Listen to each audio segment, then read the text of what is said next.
Before Zara existed, Amancio Ortega delivered shirts in A Coruña. Growing up without much money in post-war Spain, he noticed something that the fashion industry had largely ignored.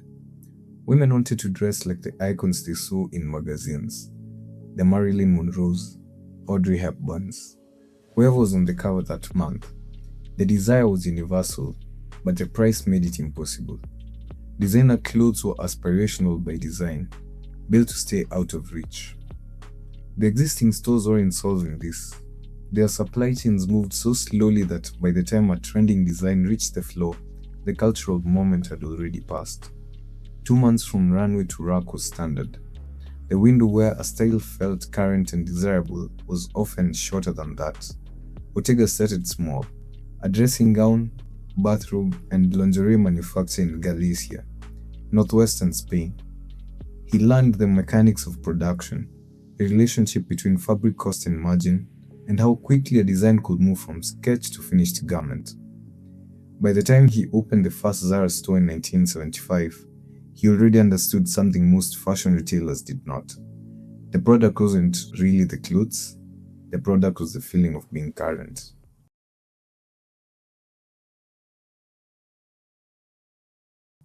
So, why do people buy clothes they know they'll wear 5 times?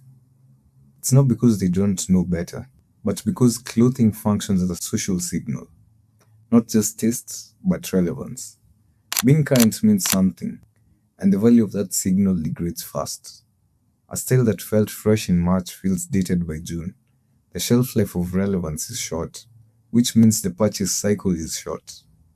Whoever can deliver current fastest wins. Bottega understood this before the language for it really existed. Zara wasn't really selling quality in the traditional sense, it was selling relevance, the feeling of being in step with what the moment looked like. Quality became secondary to variety and speed, not because he didn't care about craft, but because his customer did not need the jacket to last 10 years. She needed it to be exactly right for that season at a price that made the short lifespan feel acceptable. Zara's clothes are designed to last roughly 10 to 15 washes. That isn't a failure of manufacturing, but it's the model working as intended. Most fashion companies operate on a calendar that was established decades ago. Design seasons, bulk orders placed months in advance, factories in Asia producing enormous quantities of inventory that ships by sea. The logic made sense when trends moved slowly. It stopped making sense when they didn't. Zara inverted the model. Instead of predicting trends months ahead and betting on them, Zara's designers watched what was selling in real time. Point of sale data from stores, feedback from shop managers, what was moving on social media, and what high-end labels were showing. They designed based on what customers were already reaching for, not what someone hoped they would want in 6 months. Then they moved fast.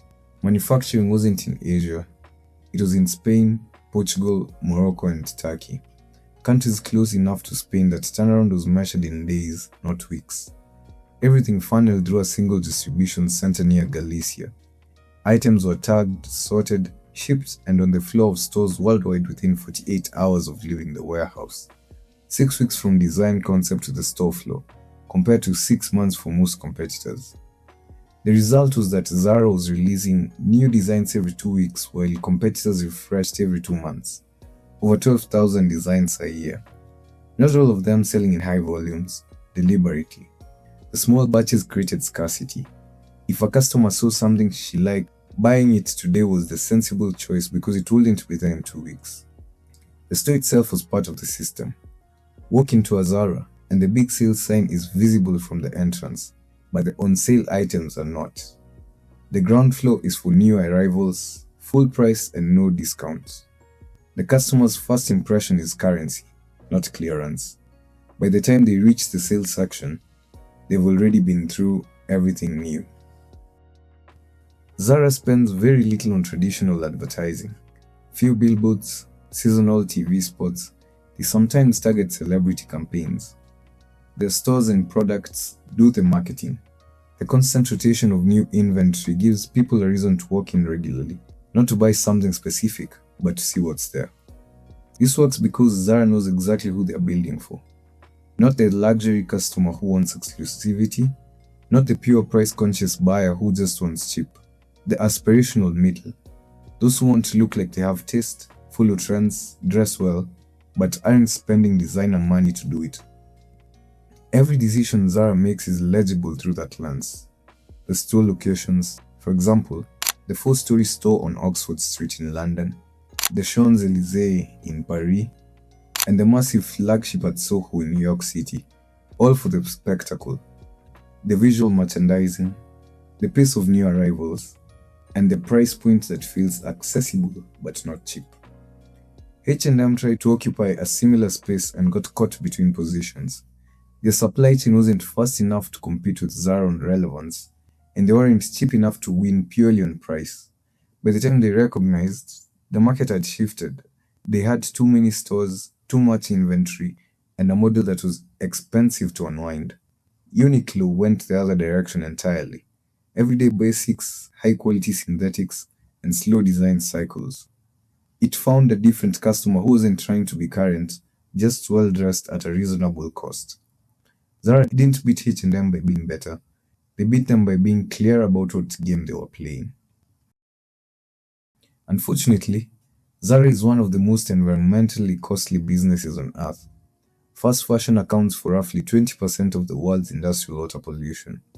The pace Zara operates at 12,000 designs a year, short garment lifespans, the built-in expectation of replacement is structurally incompatible with sustainability. I've done a video on Patagonia showing its difference from other fashion brands in this context. Inditex, its parent company, has pledged net zero emissions by 2040 and committed to sourcing 100% lower impact textile fibers.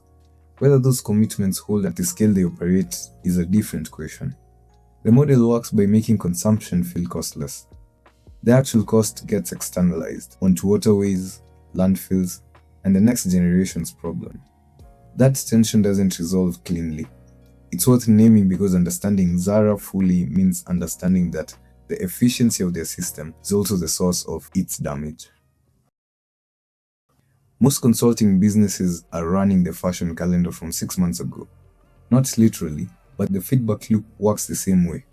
Conversations happen, proposals go out, work gets delivered, and the signals about what's actually working, what's stalling, what's quietly dying, don't surface until it's too late to act on them. A proposal sits unanswered for 2 weeks. The consultant assumes it's still live because nothing formal was said. By the time they find out the prospect hired someone else, that conversation has been dead for a month. The same lag exists inside active engagements. A client who used to reply same day starts taking a week. Feedback arrives late and thin. Approvals that used to be straightforward suddenly need another round. So these are signals, not always serious ones, but early enough to address if you see them. Most consultants see them late, after the relationship has already cooled, in a way that's harder to reverse. The instinct when revenue becomes inconsistent is to generate more activity. Do more outreach, make more proposals, have more conversations. But the problem usually isn't volume, it's lag. Too much time between a signal appearing and someone actually seeing it. What Zara built was a real-time feedback machine. They did not predict demand, but responded to the market faster than anyone else. The designs that sold got reordered. The ones that did got cleared. In consulting, that feedback machine is the pipeline, a live signal about what's actually happening in the business. Which conversations are moving, which ones have gone quiet and why, which type of client closes and which type stalls at proposal. When that information is visible in real time, decisions improve because the loop got shorter. Zara also understood that small batches beat large bets. They didn't produce enormous runs of any single design. They produced many small ones, kept inventory lean, and let what actually sold determine what got made again.